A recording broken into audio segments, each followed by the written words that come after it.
코로나 바이러스로 몸살을 앓고 있는 2020년.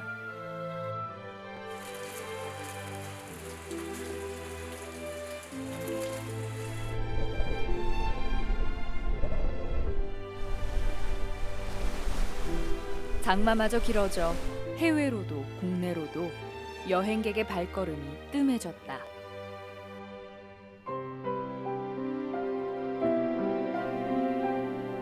전라북도의 대표 관광지 변산반도도 예외는 아니다. 모처럼 인파 대신 자연이 더 많이 보이는 서해바다 휴양지에서 호젓하고 낭만적인 문학여행을 떠나본다.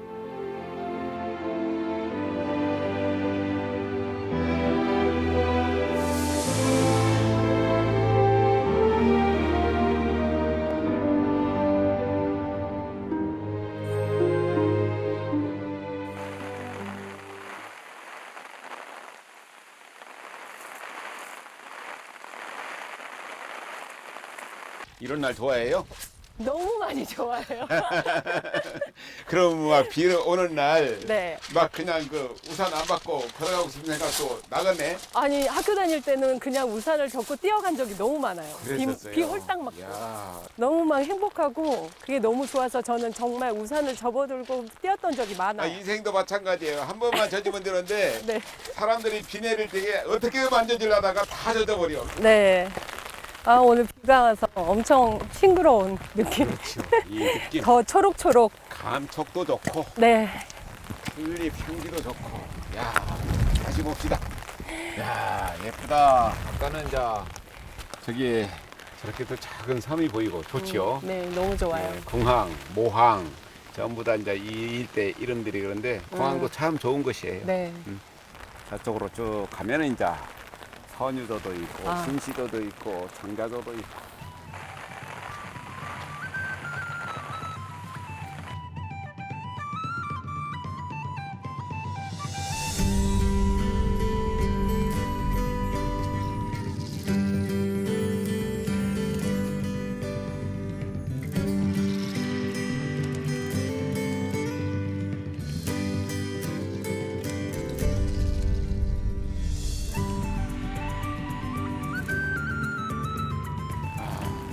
오래된 일집 같으죠. 네.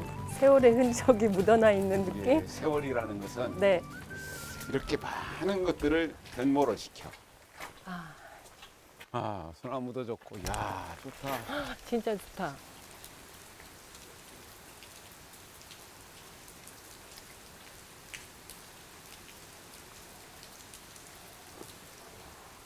이곳이 네. 세트장이 그렇게 오래된 건물이 아니거든요. 그런데 아주 고색 청년하게 됐잖아요. 그러니까 그냥 오래된 옛집. 그래서 참 우리나라의 외갓집 같은 그런 느낌. 그래서 예전에 보지 못하던 것을 지금 와서 보는 것 같아요. 그래서 세월이라는 것들이 많은 것들을 변모시키면서도 새로운 감흥을 불러일으키게 만드는, 그래서 참 마술사가 세월이 아닌가. 네. 네? 근데 너무 쓸쓸해. 외갓집에 할머니, 할아버지가 안 계신 느낌? 그런 느낌의 외갓집? 저 바람 소리가 네. 지금 우리한테 언제 왜 그렇게 늦게 왔느냐고 저게 바람 소리가 묻고 있잖아요. 네. 그런 것 같아요. 아따 풍나무하고 너무 좋아요. 상수리나무 막 흔들리는 바람 소리가 빗물 너무 좋아요. 떨어지고. 그렇죠. 수녀 끝으로 떨어지는 빗방울.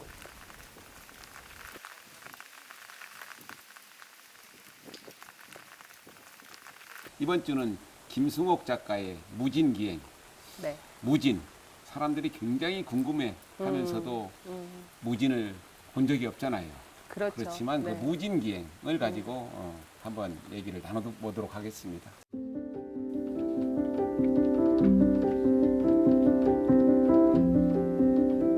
(1964년에) 발표한 김승옥의 무진기행. 현실과 이상 사이에서 갈등하는 주인공의 내면을 섬세하게 표현해 한국 문학사상 최고의 단편 소설로 꼽힌다. 감각적인 문체와 치밀한 완결성으로 이전 세대에서 볼 수 없었던 근대성을 소설 속에 담아냈다.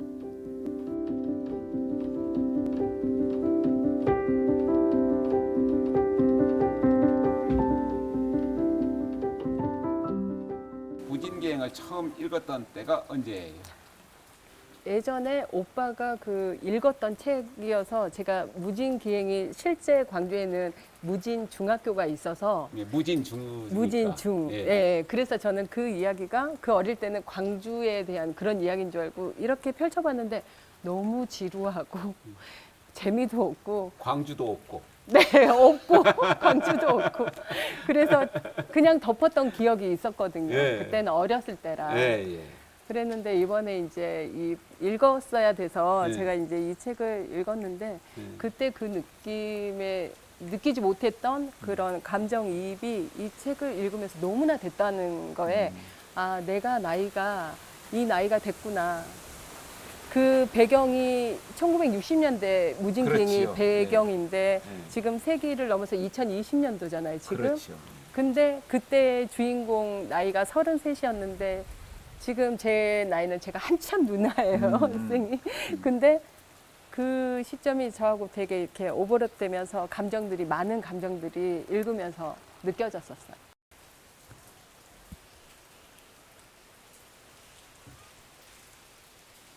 소설 속에서 보면 네, 이렇게 버스가 모퉁이를 돌아가자 네. 이렇게 무진 10km 음, 그것이 우거진 잡초 이정표. 속에서 네. 이정표가 네, 옛날처럼 보이잖아요. 네.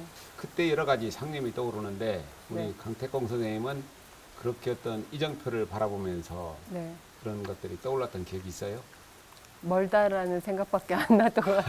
아직도 무진이 멀구나. 네. 내가 갈 곳이 멀구나. 네.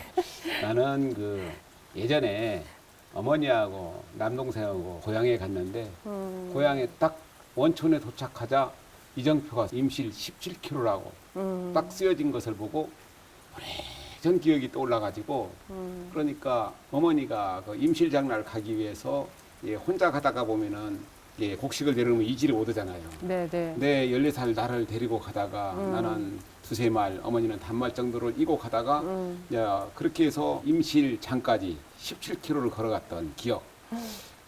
얼마나 많이 그것을 걸어갔었는데 까마득은 잊어버리고 있다가 임실 17km라고 쓰여진 것을 바라보면서 그날 저녁에 집에 가가지고 컴퓨터 자판을 두드리는데 눈물이 범벅이 돼가지고 그러셨겠어요. 그냥 그거를 한 편을 썼었던 적이 그때 있어요. 계절이 어떻게 됐었어요? 그때가 겨울이었는데 겨울이면 더 하시죠.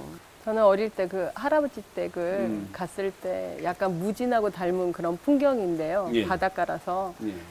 할아버지 댁이 가까워질수록 막 심장 쿵쾅거리고 그때는 제가 10대니까 아, 너무나 보고 싶은 할아버지 할머니를 만난다는 그 기분에 네. 그 킬로수가 눈에 막 들어오면서 음. 점점 짧아지면서 심장이 그렇게 두근거리고 막 이렇게 떨림이 네. 그런 느낌이 있었어요. 무진의 주인공이 느끼는 여러 가지 심란한 생각들하고는 다른 좀 사뭇 달랐죠, 그렇죠. 저는요. 그런 네. 것들이 어떤 그 이정표를 바라볼 때 저마다 느끼는 감회들이에요.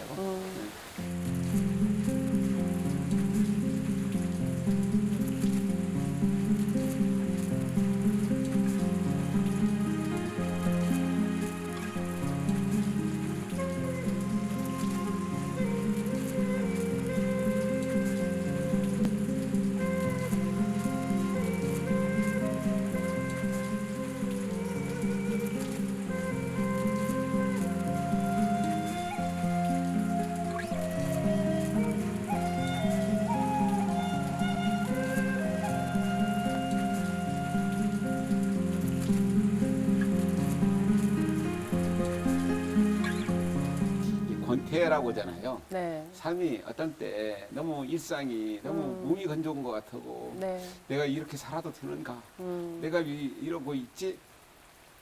어느 때 음. 문득 꿈꾸는 것이 여행일 수도 있고 내가 살아온 이 그 삶의 환경에서 벗어나고 싶어하는 것들 있잖아요. 선생님도 그런 때 있죠.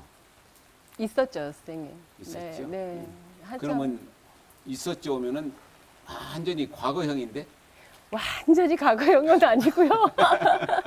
그때는 이제 애들 키우느라고 정말 뭐 일탈을 꿈꾸거나 일상에서의 탈출을 한다는 생각은 별로 안 하고 살았어요, 사실. 사실 그랬었어요. 네, 제가 지금 아직 연주자로 활동하면서도 저보다는 아이들한테 치중하는 삶이 더 컸거든요. 그랬구나. 현실, 지속적인 이 현실에서의 이 삶이 음, 지루하기도 하지만 음. 그래도 그 일탈을 꿈꾸기는 힘들 것 같아요. 바삐 살다 보면. 이제 그렇게 사람들이 대부분이 사는데 우리가 타산 정약용 선생 교과서적인 삶을 살았을 것 같았죠. 네, 그렇죠. 네. 그런데 타산 선생이 어느 날 봄날이었는데 문득 고향에서 친구들하고 순채라고 봄나무를 먹었던 시절이 생각나더래요. 그래서 대궐에서 일이 바쁜데 아무 말도 않고 자기 고향으로 말을 타고 가서 친구들을 불러 모아가지고 사흘간을 그냥 순채하고 봄나무를 해가지고 많이 먹었어. 그랬는데 문득 돌아가려고 하니까 또 천지라면서 친구들하고 천려보고 놀던 생각이 나더래. 그래서 그냥 또 친구들을 데리고 천려보려고 사흘을 놀다 딱 돌아갔는데 아무런 일이 안 일어났더래요. 이제 그런 일탈, 그러한 것들이 있었기 때문에 다산 선생이 유배를 가가지고 18년간을 유배 생활을 하면서도 네. 자기 신념을 가지고 글을 쓸 수 있었던 나는 그런 일탈을 할 수 있는 용기, 그런 생각을 가진다는 거. 맞아요. 그것이 어떤 면에서는 인생에서 가끔씩 정말로 대단한 윤활유가 되는 거예요. 그 용기를 갖는 게 힘들잖아요, 선생님. 일단 두려움이 앞서고 그렇지. 네. 내 직장 없어질까 싶어서. 너무 많은 것들이 용기를 필요하게 하죠. 근데 내 아이들 내가 안 하면은 안 될 것 같고. 그렇죠, 선생님. 그런데 예. 이 없으면 잇몸으로 산다고 다 나름대로 하는데 우리는 꼭 내가 해줘야 한다는. 네, 그러는 것 같아요. 그래서 이제 무진갱의 네. 주인공도 일탈을 했는데 우리 선생님은 그 일탈을 딱 그렇게 할 수 있겠어요? 없겠어요? 글쎄 이제 뭐 조금 어려운 질문이에요, 선생님. 이 모든 것들이 일탈을 꿈꾸게 하는 것도 사람에서 지쳤을 때, 지친 일상이 그 사람으로 인해서 그게 굉장히 크다고 저는 느끼면서 살거든요. 네. 그래서 정말 이렇게 주인공처럼 주인공이 뭐 일탈을 하려고 마음 먹고 간 곳은 아니었어요, 무진이. 그렇지요. 선생님 그렇잖아요. 의도하지 않고 가는 거죠. 그렇죠. 전부 다. 네, 의도되지 않는데 그런 상황이 온 거에 그 주인공의 마음이 되게 감정이입이 되게 많이 됐어요. 그렇게 올 수 그렇죠. 있겠구나. 네. 아, 제가 이 나이가 되다 보니까 그런 상황이 올 수 있겠구나. 그러면 나는 그런 상황에 어떻게 할까? 아, 참 저한테 질문을 던지면서도 몇 가지의 생각들이 이렇게 나왔는데 주인공이 저는 좀 이해가 많이 되더라고요. 그래서 이제 그 무진갱이도 나오는 얘기고 모든 소설 속에 인류가 여지껏 역사에서 빠지지 않는 거 인간 남녀 간의 이제 정욕 같은 거 있잖아요. 네. 그걸 갖다가 허균, 예, 홍길동전을 지은 허균. 네. 허균이 이런 얘기를 했어요. 남녀 간의 정욕은 하늘이 내려준 것이다. 그렇기 때문에 나는 성인들의 예법, 공자나 노자나 그런 사람들이 했던 예법을 따르지 않고 하늘의 뜻을 따르겠다. 그것 때문에 죽는 날까지 많은 사람들한테 네. 계속 지탄을 받으면서 그냥 그 욕을 많이 먹었던 사람이 허균인데요. 그런 면에서 본다면 허균은 대단히 솔직한 사람이었었죠. 그렇죠. 솔직한 거죠.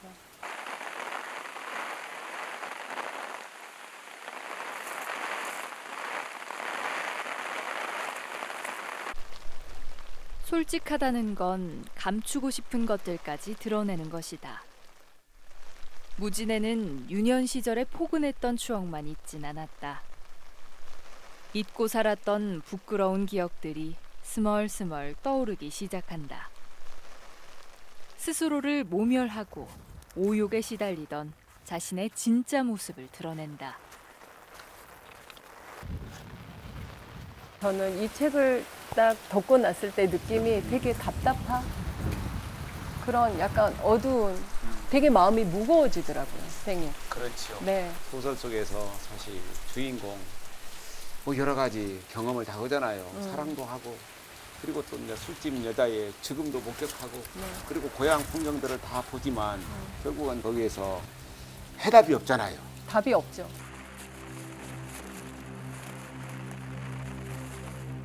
해답은커녕 주인공의 마음은 더 진한 안개 속으로 빠져든다. 무진에서 하룻밤을 함께 보낸 여인에게 사랑이라 생각하며 편지를 쓰고서는 이내 찢어버린다. 이상과 현실, 두 세계에서 갈등하는 주인공은 스스로 부끄러움을 느끼며 말없이 무진을 떠나고 만다.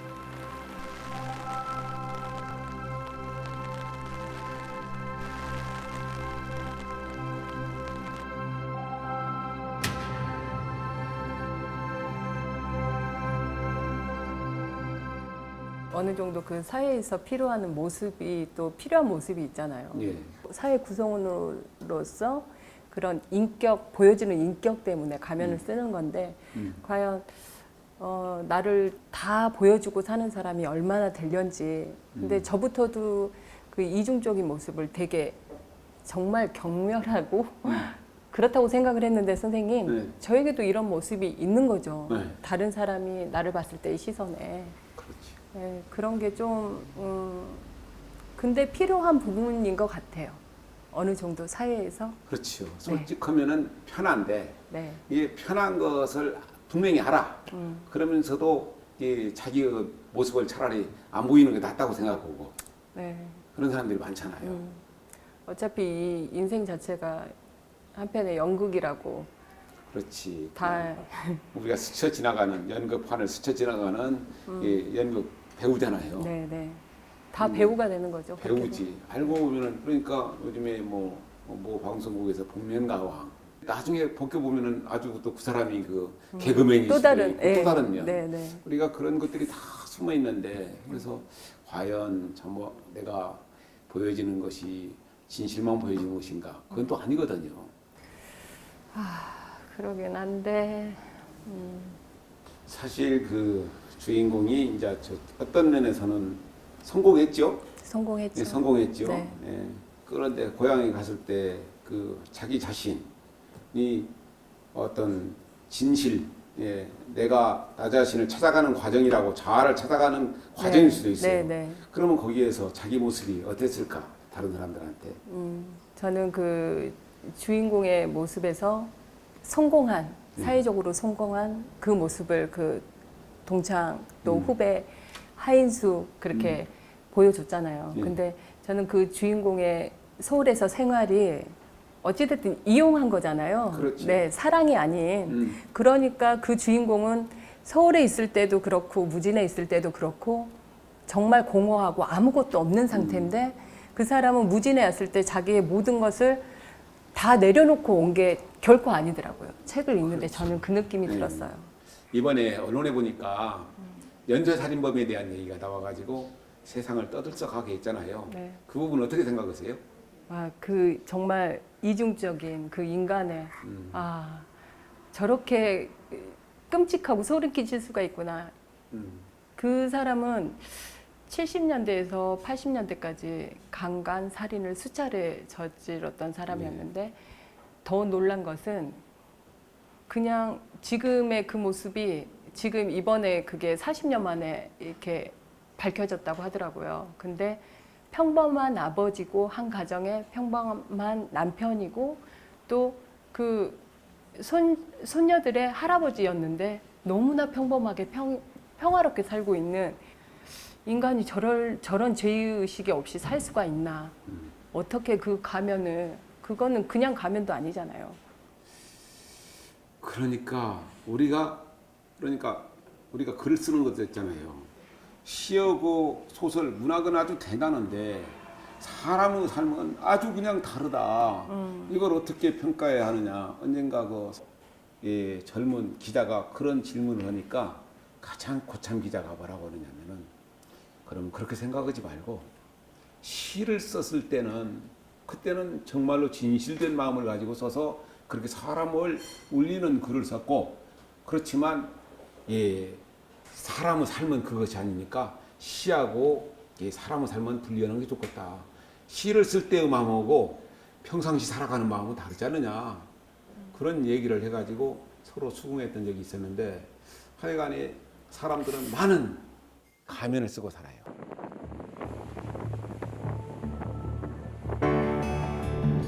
무진에서의 일탈을 뒤로하고 서울로 떠난 주인공. 안정된 현실로 돌아가려는 마음을 가면을 쓴 이중성이라고 폄하할 수 있을까? 요즘에 보면은 대부분의 사람들이 이익을 택해가지고 결혼하고 전부 다 이익을 택해가지고 딴 곳으로 옮기고 그런 일들이 비일비재하거든요. 그러니까 무진기행에서 남자의 선택 사실은 그냥 안정된 곳으로 가고 싶은 거예요. 보통 여자들이 실리를 더 따져서 어떤 누구나. 기본적인 사랑보다도 요즘에 특히 더 그런 것 같아요. 그렇죠. 그렇게 삶을 살아가는 그런 사람들한테 뭐라고 할 수도 없는 거고 이제 정답이 없어요. 정답은 없는 것 같아요. 그러니까 답은 없지만 이 나름대로의 자기의 삶의 어떤 기준이 있고 그걸 가지고 살아가는 것이잖아요.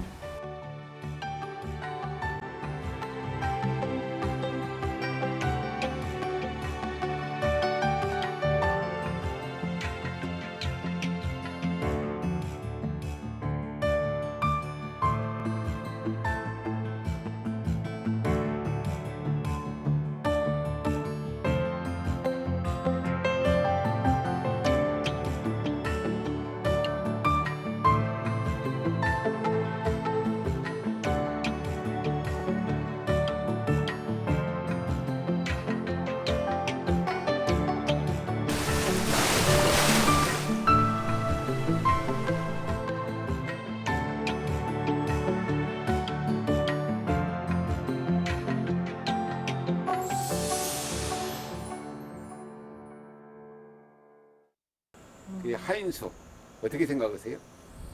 남자의 그 신분 재력으로 그걸 이용해서 그 무진이라는 그 답답한 곳을 벗어나려고 하면서도 되게 탐욕적으로 느껴지더라고요. 여자가 보는 시선으로 되게 조금 예. 힘든 소설?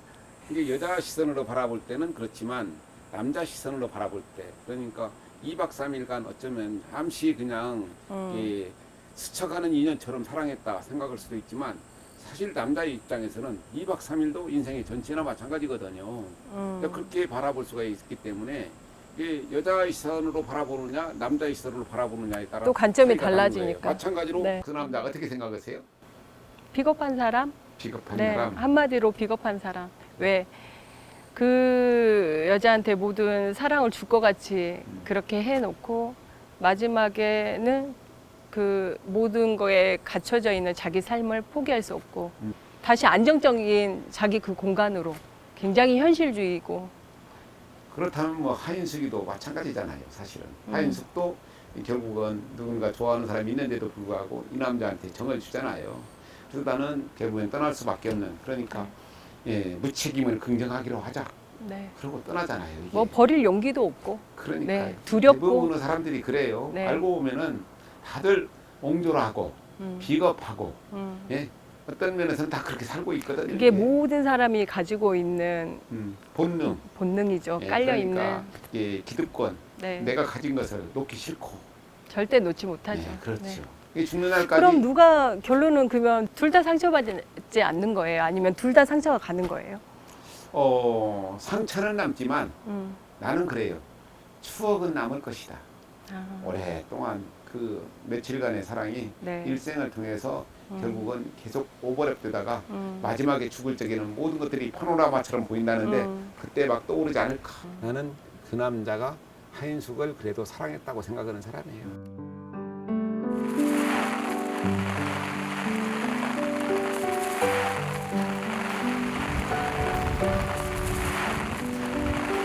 아, 좋다. 황금바다네, 황금바다.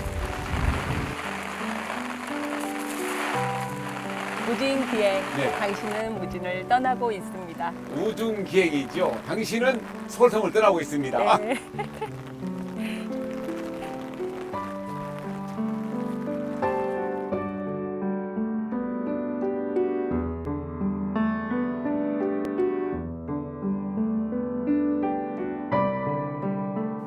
무진기행의 주인공은 이상을 버리고 현실로 되돌아갔다.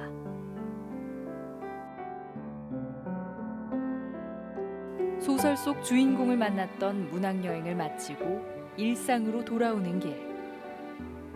내딛는 발걸음에 스치는 생각 하나. 우리는 돌아오기 위해 떠나는 걸까?